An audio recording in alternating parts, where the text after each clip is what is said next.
পড়ছি আবু জাফর ওবায়দুল্লাহর আমি কিংবদন্তির কথা বলছি। আমি কিংবদন্তির কথা বলছি। আমি আমার পূর্বপুরুষের কথা বলছি। তাঁর করতলে পলিমাটির সৌরভ ছিল, তাঁর পিঠে রক্ত জবার ক্ষত ছিল।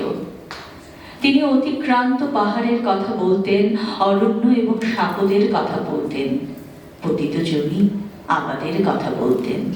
তিনি কবি এবং কবিতার কথা বলতেন। জিহ্বার প্রতিটি শব্দ সত্য শব্দ কবিতা, কর্ষিত জমির প্রতিটি শস্য দ্বারা কবিতা।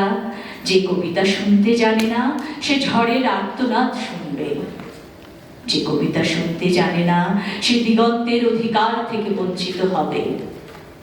যে কবিতা শুনতে জানে না সে আজন্ম কৃতদাস থেকে যাবে। আমি উচ্চারিত সত্যের মতো স্বপ্নের কথা বলছি। উনুনের আগুনে আলোকিত একটি উজ্জ্বল জানালার কথা বলছি।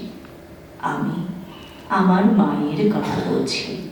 তিনি বলতেন, প্রবহমান নদী যে সাঁতার জানে না তাকেও ভাসিয়ে রাখে।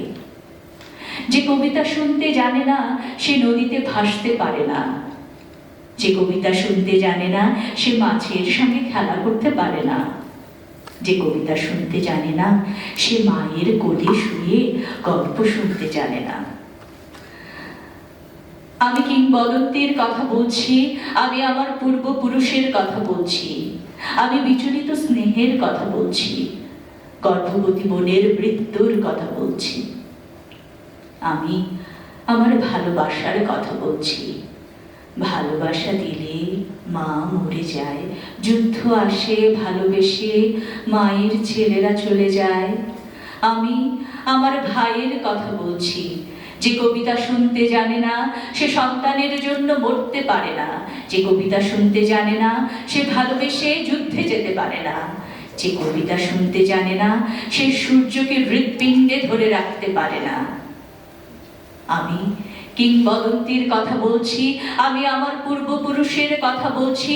তার পিঠে রক্ত জবার ক্ষত ছিল, কারণ তিনি কৃতদাস ছিলেন। আমরা কি তার মতো কবিতার কথা বলতে পারবো? আমরা কি তার মতো স্বাধীনতার কথা বলতে পারবো?